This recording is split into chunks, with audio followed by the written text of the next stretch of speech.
If you ever find yourself hiking the boundary lines of Glacier National Park, right where the federally protected terrain bleeds into the old-growth timber of the Blackfeet Reservation, I need you to promise me something. If you look down and see a pair of pristine, brand new hiking boots sitting neatly side by side in the middle of a muddy trail, do not stop to examine them. Do not look for the owner, and most importantly, do not look up into the canopy. I used to think the wilderness was just an indifferent expanse of rock and pine. I spent 8 years as a backcountry technician for the National Park Service, specialized in high-altitude tracking and remote camera maintenance. I've found people who survived 10 days on berries, and I've recovered things that required a closed casket funeral. I thought I understood the physics of the woods. I was wrong. 3 weeks ago, I found a digital camera hidden inside an abandoned, state-of-the-art base camp 40 miles from the nearest paved road. The gear belonged to a family of 3 who vanished without a trace, leaving their hot food to rot on a camp stove. The Park Service told the media it was a grisly encounter, but I'm the one who pulled the memory card from that camera. I'm the one who watched the final 40 seconds of footage. There was no bear, there were no tracks. What I saw on that screen is the reason I buried my uniform in a shallow grave, broke my contract, and am currently writing this from a locked motel room in rural Idaho with a loaded 12-gauge resting across my knees. They are still looking for that family, but they are looking on the ground. And after what I discovered, I know they're looking in the wrong direction entirely. My name is Sean Vance. To understand how I ended up in this motel room, questioning my own sanity, you have to understand the specific sector I was assigned to. In the late spring of 2026, the northern perimeter of Glacier National Park was experiencing an unseasonal, brutal cold snap. The higher elevations were choked with late snow, pushing wildlife and illicit hikers down into the dense, jagged valleys of the Neak backcountry. It's an unforgiving landscape. The trees grow so thick in the ravine that the forest floor exists in a permanent twilight. Even at noon, cell service dies 50 miles south of the park line. If you break an ankle out there, you don't call 911. You just start praying the crows don't find you before the search and rescue dogs do. My job that week was routine, or at least it was supposed to be. The park's wildlife biology division had deployed 12 specialized, motion-activated trail cameras the previous autumn to track a migrating pack of gray wolves. My assignment was to hike a grueling 40-mile route, swap out the lithium batteries, and retrieve the high-capacity SD cards. I liked the isolation. It was just me, my heavy canvas pack, my government-issued satellite messenger, and my Smith & Wesson .44 Magnum, standard protection against a territorial moose or a predatory mountain lion. The trouble began on the 3rd morning of my trek. I had camped near a rushing, glacial runoff stream called Nyack Creek. The air was crisp, hovering around 28 degrees, and the low-hanging fog was so dense I could taste the moisture in every breath. I packed up my ultralight tent, doused my small fire, and checked my GPS. The next camera on my manifest, camera 7, was positioned 3 miles north, tucked away in a cedar grove that hadn't seen a wildfire in over 2 centuries. As I walked, the silence of the forest began to feel heavy, almost physical. Usually, the woods are a symphony of ambient noise. The chattering of Douglas squirrels, the snapping of twigs under deer hooves, the distant cry of a red-tailed hawk. But that morning, nothing. The woods were dead silent, as if the entire ecosystem was holding its breath. I reached the coordinates for camera 7 around 10 o'clock. It was strapped to the trunk of a massive, ancient western red cedar. I knelt in the damp moss, popped the security latch on the weatherproof casing, and swapped the SD card. Before putting the card into my field reader, I noticed something odd on the tree trunk itself. Directly above the camera, about 7 feet off the ground, the thick, fibrous bark of the cedar had been shaved completely smooth. Not scratched or torn away like a bear would do to mark territory, but sliced flat. It looked as though someone had taken a draw knife, the kind woodworkers use to peel logs, and meticulously removed a perfect 2-foot square of bark.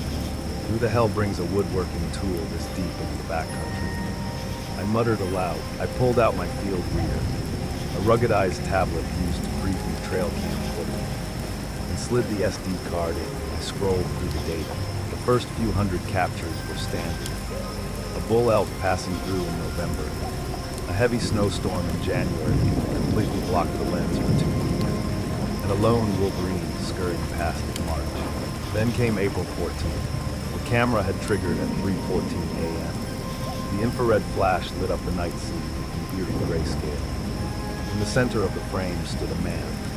He was dressed in high-end technical mountaineering gear, an Arc'teryx hardshell jacket, expensive climbing pants, and heavy boots. He wasn't looking at the camera.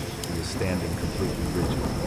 His back turned to the lens, staring up into the dark canopy of the trees. I clicked to the next file. The camera triggers every 3 seconds when motion is detected. In the next frame, 30 people were standing behind me. My breath caught in my throat. I stared at the tiny screen. My thumb trembling. It wasn't a search party. They weren't wearing rescue vests. It was a crowd of men, women, and even children, all dressed in ordinary hiking clothes. They were packed together shoulder to shoulder, and I sat back on my haunches. The cold dampness of the moss seeping through my trousers. My mind raced, trying to find a logical explanation.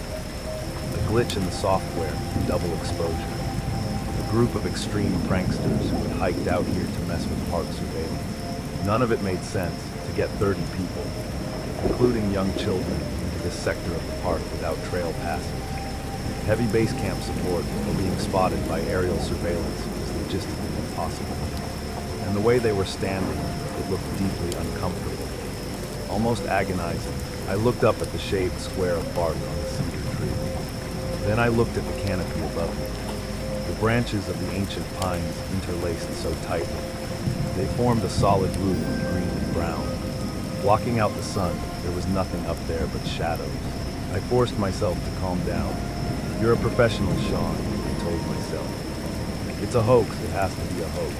I packed up my gear, keeping my hand close to the holster of my 44. I decided to deviate from my manifest and head toward the nearest backcountry ranger cabin, located 6 miles north at the base of a jagged ridge known as Devil's Elbow.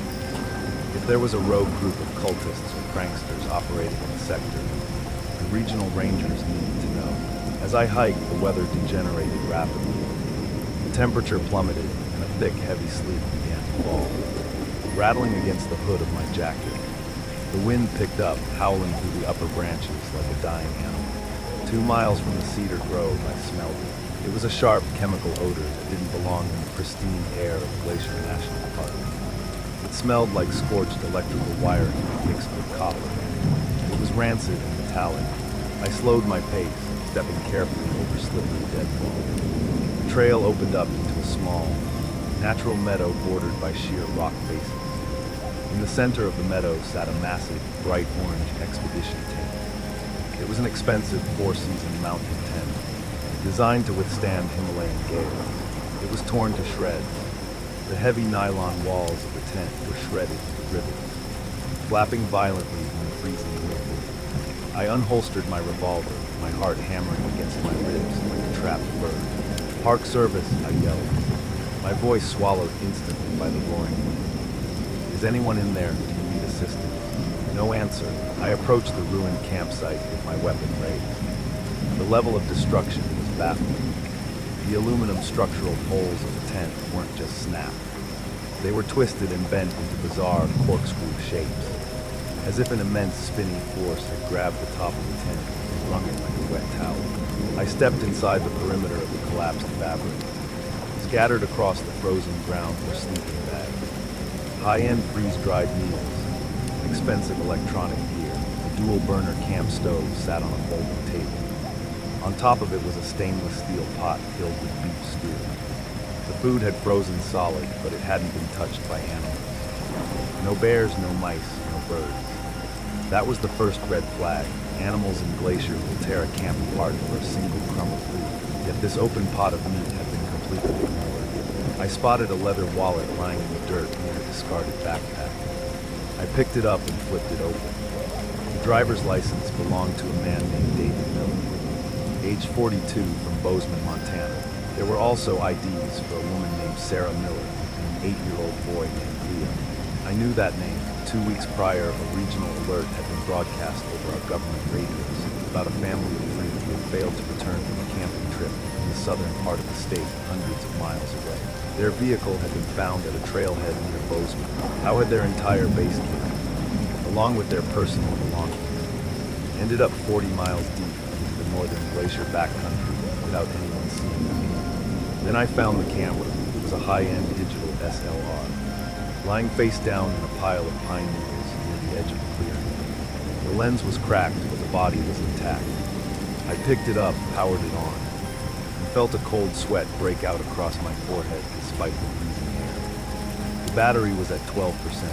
I clicked the playback button, and the first few dozen photos on the Miller family's camera were normal vacation pictures. Smiling faces in front of a scenic mountain lake. A boy holding up a pine cone, a couple enjoying a campfire. But as I flipped through them, the landscape in the background changed abruptly. The photos from the first 3 days showed the dry, open lodgepole pine forests of southern Montana. Then, without transition, the next photo showed them here in the dark. Dense, moss-laden temperate rainforest of the northern glacier.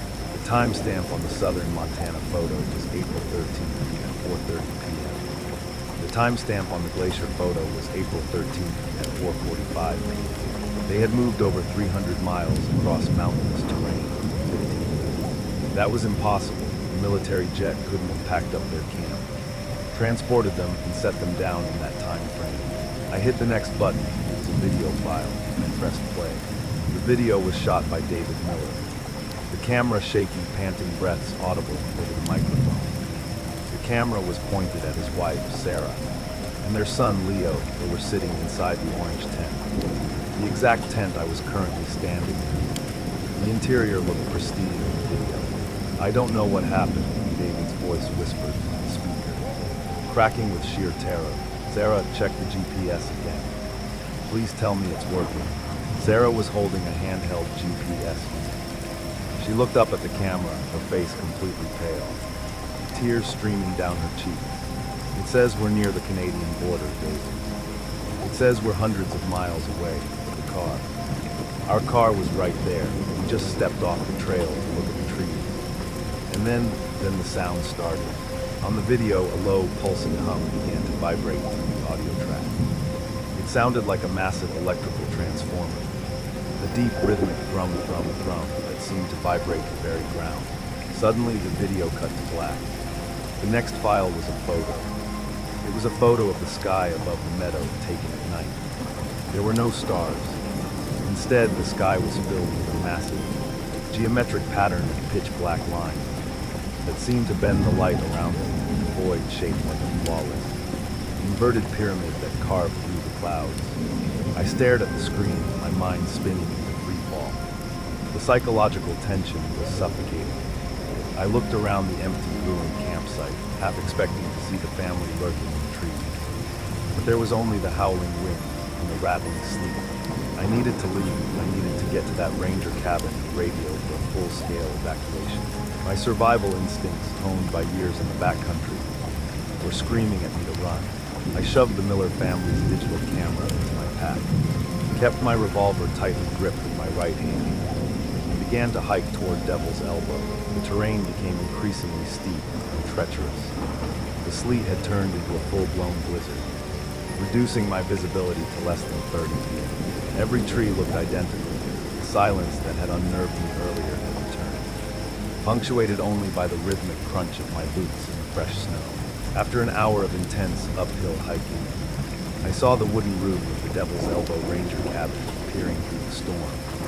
Relief washed over me. I broke into a jog, scrambling up the final rocky ridge. The cabin was built of heavy logs, designed to withstand the harshest winters. The windows were dark and I threw my weight against the heavy wooden door, and it swung open with a loud creak. The interior was freezing. I slammed the door behind me, dropping the heavy iron bolt into place. I was safe. I was out of the elements. I walked over to the desk where the high-frequency radio base station was located. I switched the power toggle. The unit lit up, a comforting green glow illuminating the dusty room. I grabbed the heavy plastic microphone and keyed the static. Dispatch, this is Backcountry Tech Sean Vance. Sector 4 Alpha, can you copy? Over. Static, pure white noise roared from the speaker. I tried again. Dispatch, this is Vance. I have an emergency situation at Devil's Elbow Cabin. I have discovered a destroyed camp belonging to the missing Miller family. I need immediate assistance. Over. The static suddenly cut out. The line went dead silent. Then a voice came through the speaker. It wasn't the park dispatcher in West Glacier. It was my own voice. Dispatch, this is Vance. I have an emergency situation at Devil's Elbow Cabin. I have discovered a destroyed camp. The radio was broadcasting a recording of what I had just said. But it was altered. The pitch was slightly off. Deeper and behind my voice, I could hear that same terrifying, rhythmic electrical humming from the Miller family's video. Thrum, thrum, thrum. I dropped the microphone as if it had turned into a venomous snake. I backed away from the desk, my heart pounding in my ears. Then I looked at the logbook on the desk. It was open to the current date, June 10, 2026. Written in the logbook in neat blue ink was a single line entry. 10:45 a.m. Sean Vance entered the cabin. He is currently looking at the logbook. He does not know we are looking down. My breath caught, the ink was fresh. It hadn't even fully dried. I spun around, leveling my revolver at the empty room. There was nowhere for anyone to hide. The cabin consisted of a single room with a small cot, a wood stove, and a radio desk. The small loft above the cot was empty, save for a few folded wool blankets. Someone had written that note seconds before I walked through the door. Or while I was standing here, I looked at the window. The blizzard outside was raging, coating the glass in a thick layer of frost. But through the white ice, I could see something moving on the porch outside. I crept toward the window, my boots making no sound on the floorboards. I wiped a circle of frost away with my sleeve and peered through. Standing on the wooden porch, completely exposed to the freezing wind and biting snow, was a woman. She was wearing a faded green National Park Service uniform.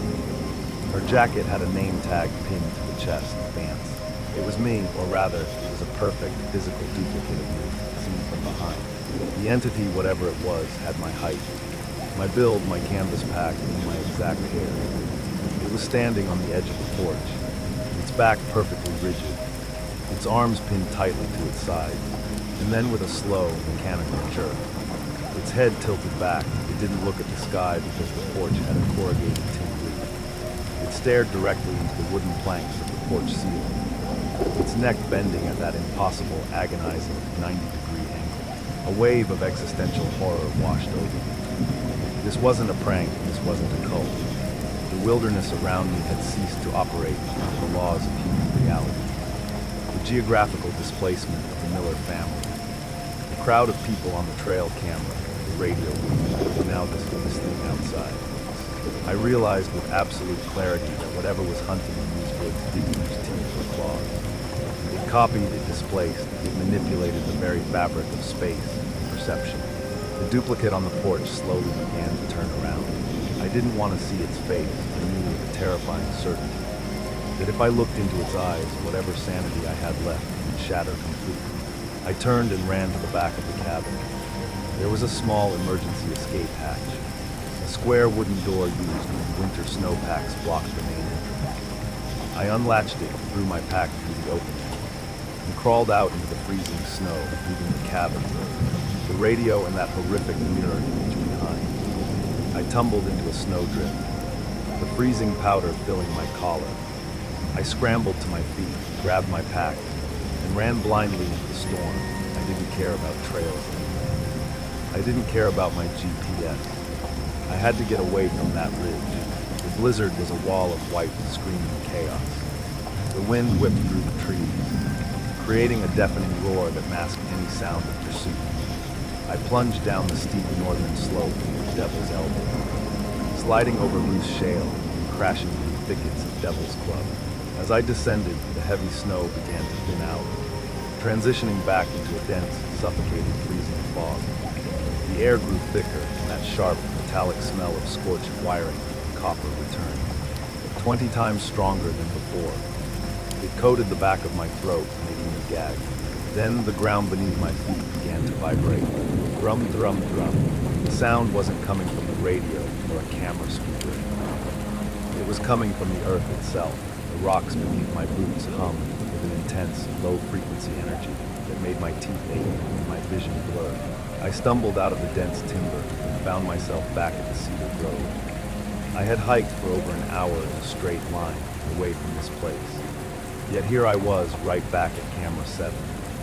The ancient western red cedar stood before me, its shaved square of bark gleaming like an open wound in the fog. But the clearing was no longer empty. Standing in the center of the grove were 30 people. It was the exact crowd from the trail camera photo. The Miller family was there, David, Sarah and little Leo standing alongside dozens of others. Some dressed in clothing that looked like it belonged to the 1970s. Others in modern gear. They were all standing in that horrific uniform posture. Arms pinned to their sides, heads thrown back at that impossible angle. Staring directly into the fog-shrouded canopy. They were completely motionless. They weren't breathing. No puffs of condensation escaped their lips in the freezing air. They were like a collection of wax figures planted in moss. And then I heard a sound from above. It was a wet, heavy clicking sound, like a massive wooden gear turning inside a hollow tree. I slowly raised my eyes, my hands shaking so violently I could barely hold my revolver. The dense canopy of pine branches directly above the clearing wasn't shaking in the wind. It was moving rhythmically. The trees weren't separate organisms anymore. Their branches had fused together, twisting and braiding into massive anatomical structures that resembled giant wooden ribs. High up in the shadows of those wooden ribs, 30 feet above the ground, I saw them. Dozens of human figures were suspended in the air. They weren't hanging by ropes. They were woven directly into the trees. The thick, fibrous bark of the pines had grown over their legs and torsos, absorbing them into the structure of the forest itself. Their faces were exposed, their eyes wide and glassy, staring down at the crowd below. They were alive, their fingers were twitching, their lips moving in silent, synchronized prayers, but no sound came out. The forest wasn't just a collection of trees. It was a massive predatory organism. It didn't consume its prey for food. It harvested them using their physical forms to extend its territory, folding space and time to draw unsuspecting travelers into its canopy. The shaved squares of bark on the trees weren't tool marks. They were the scars where the forest had opened up to swallow someone whole. Suddenly, the 30 people in the clearing moved in unison. With a sickening, synchronized snap, their heads dropped down from the sky and turned to look directly at me.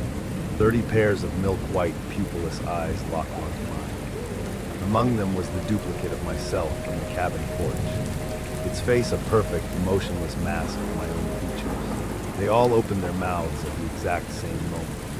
A torrent of that deep, vibrating electrical hum poured from their throats. A wall of sound so intense it knocked me to my knees. I don't remember how I got out of that clearing. I remember firing my revolver until it clicked empty, the heavy lead slugs tearing through the moss and wood, though the crowd didn't even flinch. I remember dragging myself backward through the dirt, weeping, my fingernails tearing to the quick as I clawed my way away from that wall of sound, somehow through pure, blind survival instinct.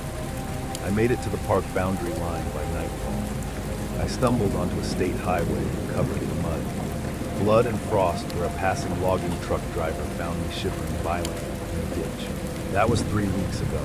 The Park Service officially listed the Miller family case as an unresolved disappearance due to environmental exposure and potential wildlife predation.